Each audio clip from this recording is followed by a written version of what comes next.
For many, the Wasp is the quintessential starter battlemech. Hundreds of thousands, if not millions of Mechwarriors took their first steps, fired their first lasers, and enjoyed the rush of sending missiles on their way to hapless targets. It has a history stretching back to 2471, which makes it one of the oldest battlemechs still in service across the inner sphere and the periphery. Countless thousands, if not millions of Wasps have been produced over nearly 700 years of interstellar history. While the mech has of course changed from its most primitive original form and seen countless field upgrades and updates, the iconic light mech would be instantly identifiable by Mechwarriors across the inner sphere. Even if you didn't learn how to pilot a mech from within the confined cockpit, you are likely to have seen one in action at some point in your service. They're used by every house military, periphery nations put them to work in both military and industrial tasks, and even the clans have taken advantage of their versatility and availability at the dawn of the IlClan era. Outside of the universe, the Wasp was a prominent member of the mech pantheon from the earliest days of BattleTech. It even starred in its own mech booklet with some really cool 80s art by Doug Schuler. By the way, Nova Game Designs Inc. still exists today, though they no longer produce anything BattleTech related. I distinctly remember my plastic Wasp from the BattleTech 3rd edition box set, though unfortunately it has been lost in the following 30-something years. We do still have the Stinger though. I guess time decided which was better. Well done, Stinger, for sticking around through roughly 10 moves across multiple states. A Wasp rushed forward and hit her hatchet man with a crimson laser beam that scored down its right thigh. A lone short-range missile blasted her center torso as the Wasp spun off to the left. Tara's medium lasers both hit its right arm, melting hot blobs of crimson armor away as it tried to run. Boyd's Osprey sent a Gauss rifle round into the same limb, passing through it and into the torso with such force that the Wasp careened over, nearly falling, its arm holding on by a few brave myomer strands. Often a training mech, the Wasp 1A saw plenty of frontline action as a scout and spotter. It was fast and could leap great distances, and those two things are important when you only have 3 tons of armor. Even just a medium laser hit to either arm was enough to punch through the Wasp's internal structure. So as we've often said in these videos, always be moving, speed is life. Originally constructed around a 1A Type 3 chassis and a General Mechanics 120 Fusion engine, the 95.1 km/h run speed was swift for the 25th century. The more rudimentary targeting and tracking systems of early battlemechs made hitting such a fast-moving target much more difficult. Those early years were undoubtedly the best and most powerful the Wasp would enjoy. Life would only get tougher over time. The Rawlings 52 jump jets allowed the Wasp to leap up to 180 meters, which is still respectable in the 32nd century, and one of those traits that keeps the Wasp in use to the modern day. The Duotech 65 comm system and Radcom TXX targeting and tracking systems were solid for the day, and the 10 single heatsinks were capable of keeping the mech cool in all but the most extreme situations. The 3 tons of Duralex light standard armor are enough to shrug off light weapons fire and glancing blows from larger battlemech weaponry. However, Mechwarriors were routinely warned to avoid getting bogged down into stand-up fights. If the Wasp 1A was pulled into a fight, thankfully it wasn't defenseless. The Diverse Optics Type 2 medium laser was a reliable damage dealer for centuries. 1 ton spent for 5 damage and 3 heat was a great deal. Backing up the laser and interestingly located in the left leg was a Baikal short-range twin missile pack. While not considered an excellent weapon choice among many Mechwarriors, the SRM-2 was multifunctional thanks to different ammunition types. It offered a little bit of flexibility to what was a pretty boilerplate design. It also contrasted well with the Stinger, which was the Wasp's most frequent competitor in the marketplace. While the Stinger had machine guns, the Wasp went with the missile option. When one asks, do you want one or the other, what do we say? We'll take both. Do you take Discover cards in the 25th century? What about this Toys R Us coupon? Hold on, I'm gonna go raid my son's piggy bank. Oh, come on, who puts gum in a piggy bank? Now, where were we? Ah, yes, the Wasp has been produced by more than a dozen different companies since its first production runs, though roughly 50% of the mechs were sourced from within the Free Worlds League. Go Purple Bird. When it's said that a lot of Wasps were manufactured, any reasonable guess is likely to be low in comparison to the actual production numbers, which were prolific. Though there have been many lost over the centuries, it remains one of the most commonly seen battlemechs in the Inner Sphere.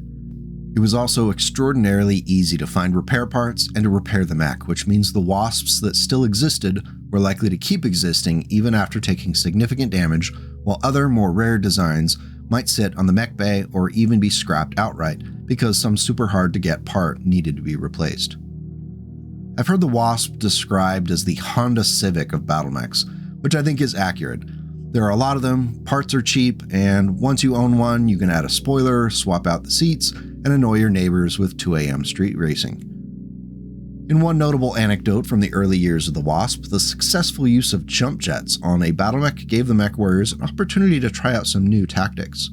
As it turned out, it was useful for more than just to get in and out of tricky situations. Someone, somewhere in the SLDF, discovered during the Reunification War that if you timed your jump just right, you could kick an opposing battlemech in the head as you arced over them. This variation of what would later be labeled the death from above attack became popular among jump-capable light and medium mechs. Unfortunately, the engineers of the Wasp did not predict the mech would ever be used this way. Carrying out the jump kick attack had a tendency to damage the lower leg assembly so severely that the Mechwarriors who attempted it more than once risked severing the Wasp's leg in the process. For a mech that relies upon speed and agility for survival, having only one leg seriously impacted one's ability to get back home alive. When word reached manufacturers, along with examples of the severed legs, the problem was identified and the joints reinforced with monomolecular stress-resistant materials, which have been previously reserved for heavier and newer battlemech designs. After that, you could jump kick to your heart's content. Go, fly, be free. Of course, it's not all fun and games for the Wasp. In April 2796, during the First Succession War, a recon lance consisting of Wasps piloted by the first sort of light Mechwarriors descended upon the civilian population of Kintares following the assassination of Minoru Kurita. The 5-month-long genocide, which earned the name Kintares Massacre, redefined the standard for cruelty and wanton destruction as the Combine sought to murder every human being they could find on Kintares. When the smoke cleared, the Lance of Wasps, led by Chu-I Shohoshi Oshita, earned the nefarious distinction of being the most bloodthirsty after they ran roughshod through a high-density urban area, targeting buildings including apartments and hospitals. Though obviously the battlemech isn't responsible for what the Mechwarrior does with it, Oshita's actions did have a negative impact on the Wasp's reputation. Now, as far as variants go, there are a lot of them, and there's no way in Nicholas Kerensky's pantaloons are we going to get to them all. What we're going to do is hit some notable ones which may have some solid lore behind them, a few that I think are cool, and maybe 1 or 2 that are just weird, because I know there are a few subscribers out there who are into that. You know who you are. Our first variant on the list is the WSP-1D or Wasp-1D. Produced in 2823 as a direct result of supply chain shortages during the First Succession War. The 1D demonstrates that sometimes necessity is the creative spark you need to create a mech that is truly terrifying. Those crafty Davions had a shortage of SRM-2s, so in their stead, the Wasp-1D was given 2 small lasers in the left torso and a flamer installed in the left leg. While not immediately scary, Kerensky help you if you're an infantry unit that's chased down by one of these walking war crimes. If you're not a fan of the SRM-2, but don't want to march too far down the timeline, give the 1D a look. Nobody tell Mini Frog that there's a Wasp out there with a flamethrower. He will want to pilot it every time. Our second stop on the Wasp variant tour is the Wasp 3M. This is just one of several 3050 era variants, which reflect the technological advances that have been rediscovered over the past few decades, thanks to the Helm Memory Core and other traditional research. It was pretty clear by that point a significant structural upgrade to the Wasp design was merited. Irian Battlemechs Unlimited and Kaliyama Weapons Industries Incorporated began production of the 3M Wasp variant in 3051, and it has some important upgrades that help both the survivability and the offensive power of the battlemech. Starting with Endosteel, this upgrade buys 1 ton of additional weight, which can be significant on such a light mech. Doubling down on the lighter tech, 2.5 tons of Jalassa 328 ferrofibrous armor provides 45 points of protection in comparison to the 1A's 3 tons for 48 points. That's another 1.5 tons of weight saved. With that freed up 2.5 tons, the engineers replaced the standard medium laser with an Intech medium pulse laser. While this did cut the range of the Wasp down a bit with its primary weapon, the additional accuracy and +1 damage does make up for it. When you might have only 1 or 2 shots that you need to make count, that pulse laser accuracy can be a lifesaver. The standard SRM-2 was retained, though changed to an in-house Irian Weapons Works design. One of the major drawbacks of having that SRM ammunition in such a light mech was the critical hit would obliterate the mech and almost certainly kill the pilot if the ejection system wasn't finely tuned and functioning. That last 0.5 ton of saved weight was therefore devoted to a case system that would save both the mech and the pilot from complete obliteration. Overall, the Wasp 3M is a very logical yet tempered upgrade. I'm glad that they didn't go too far with the XL engine, as it would have driven up the price of what should be a very reasonably priced battlemech. Plus, the darn thing is squishy enough without adding 3 engine criticals to each side torso. It's hard enough to keep Wasp pilots alive. Our insurance premiums are already insane. Come on, people. Our next variant is one of my favorites, and it utilizes some new technology to give that Wasp 4W a powerful punch. Instead of going with endosteel, the manufacturers upgraded the engine to a light fusion model. While not offering as much of a weight savings benefit as the XL, the light fusion engine has only 2 critical hit locations in each torso instead of a completely incapacitating 3. While not a guarantee that a Mechwarrior would survive to keep fighting after a loss of a side torso, it did at least offer a chance. And as we know, the life of the light mech's pilot is defined by living on the edge between life and glory. The 10 standard heatsinks are upgraded to the double variety, which takes up a significant amount of internal space due to the small size of the engine. The ferrofibrous armor is there along with the jump jets necessary to maintain that 696 movement profile. That leaves precious few internal spots in the mech for weaponry. Thankfully, they were used well in the installation of an ER medium laser in the right arm, another one in the left torso, and a pair of small pulse lasers in the left leg where that famed SRM-2 was back in the before 4 times. The combined possible alpha strike at a target between 1 and 3 hexes is 16 damage, with 6 of that being the more accurate pulse laser fire. For a 20-ton battlemech, that's really quite respectable. Useful for anti-infantry and battle armor work, the Wasp 4W is what those in the teaching business call a quality producer. In an example of what happens when you give crazy people unlimited amounts of money and an engineering team that can't say no, our next Wasp variant comes to us thanks to the engineers at Irian Battlemechs. Given instructions by the word of Blake to spare no expense, the WSP-3X was an experimental Wasp design that sought to take advantage of every technological upgrade possible. From endosteel, an XL engine, extra light gyro, 10 compact heatsinks, and 2 tons of ferrofibrous armor, a lot of weight was saved in exchange for a lot of filled critical locations and vulnerable side torsos.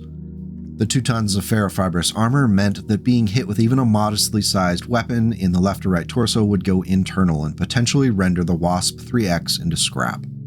So what did all that tech buy them? 8 tons of the mech's overall 20 were devoted to weaponry. Unfortunately, the lack of space on the mech combined with some questionable weapons choices doomed the 3X to become a failed project. The original standard medium laser was placed back into the right arm, and 2 Thunderbolt 5 launchers were added to the left leg. 1 ton of ammunition was left without case in the left torso. The final product was a very expensive machine that could fire 2 Thunderbolt 5s out to 18 hexes, but with only 12 total shots split between the 2 launchers, it meant that the ammo was extremely limited.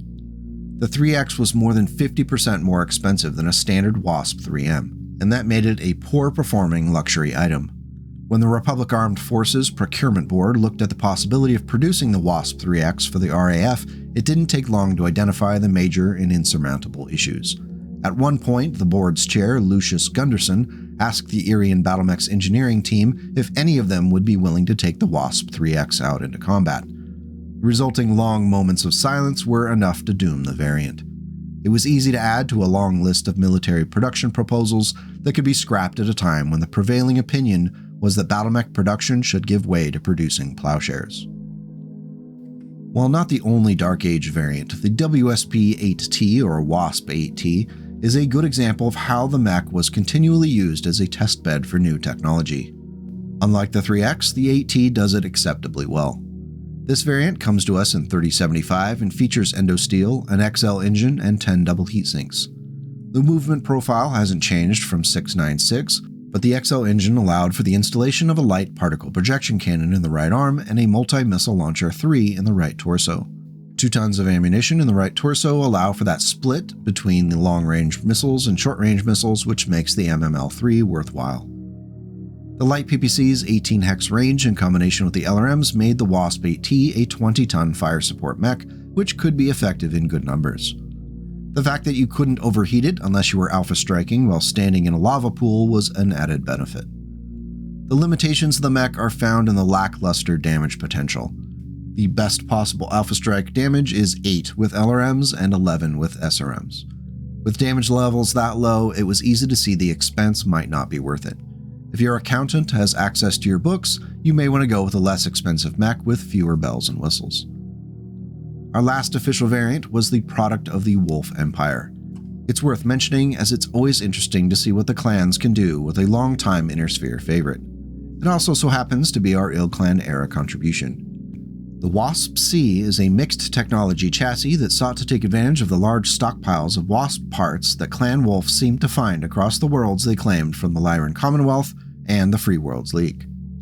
The frame is constructed from Innersphere-grade endosteel and the engine remains a standard 120 Fusion. The movement profile remains a 696, which is the Wasp standard in all but a few variants.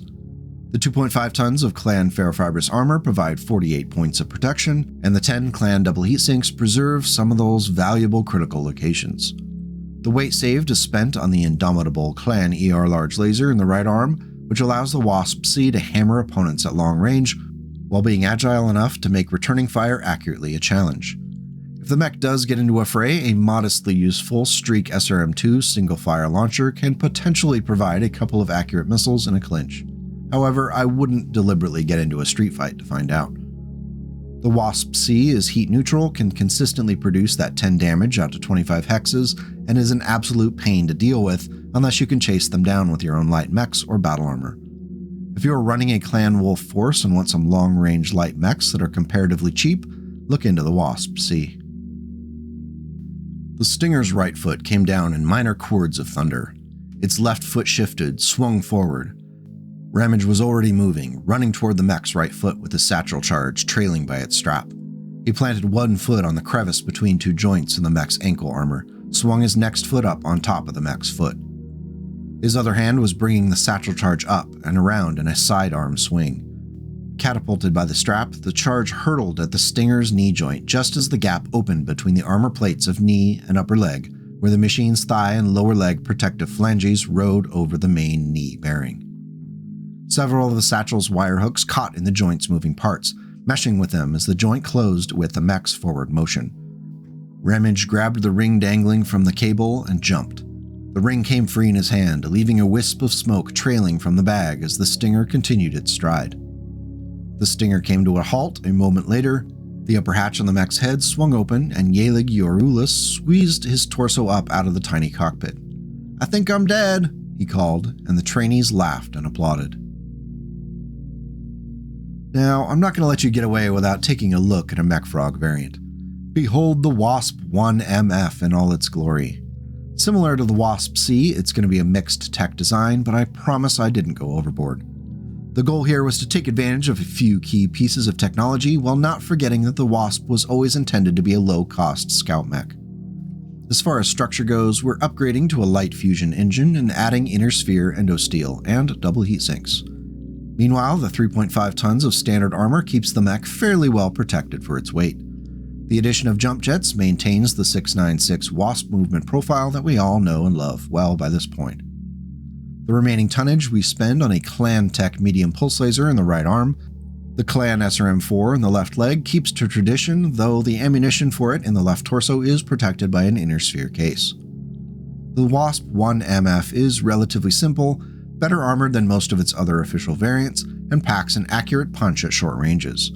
The 15 possible damage Alpha Strike is decent, and that -2 to hit with the medium pulse laser shouldn't be underestimated. Overall, I think it's a fun variant that doesn't lean in too much on the clan tech. The 574 battle value isn't too painful. So why do we love the Wasp? Besides a long history, plethora of variants, and representation in classic BattleTech stories like the Decision at Thunder Rift, It's a mech that very much makes sense in the BattleTech universe. While heavier mechs grabbed all the glory and showed up in the holovids, most of the grunt work is always done by lighter, medium, and light mechs. The Wasp's adaptability, ease to repair, and plentiful repair parts have guaranteed that it would outlast so many of the other heavier and more powerful battlemech peers. Oh, and there's also a lamb version. There, now you can't yell at me like you did after the Stinger video because I mentioned it. Whether you're a fan of the Stinger or the Wasp, I know there's a lot of respect out there for those light scout mechs that held up so well even after almost 700 years. Now that is staying power. So what do you think of the Wasp? Do you have a favorite variant? Are there any that have caused you trouble on the battlefield in the past? Let me know in the comments, we'll keep the conversation going. Big thank you for hanging out today and talking about some BattleTech. If you felt it was worthwhile, please let YouTube know by hitting the like and subscribe buttons. Another free way to support the channel is to share this video with one other person who might enjoy it. If you do want to take the extra step to become a YouTube channel member, that goes a long way, as ad revenue is likely much less than you might imagine. Every little bit helps keep the nonsense flowing. It's been a pleasure, and until we meet again, take care and go make the world a slightly better place today and tomorrow.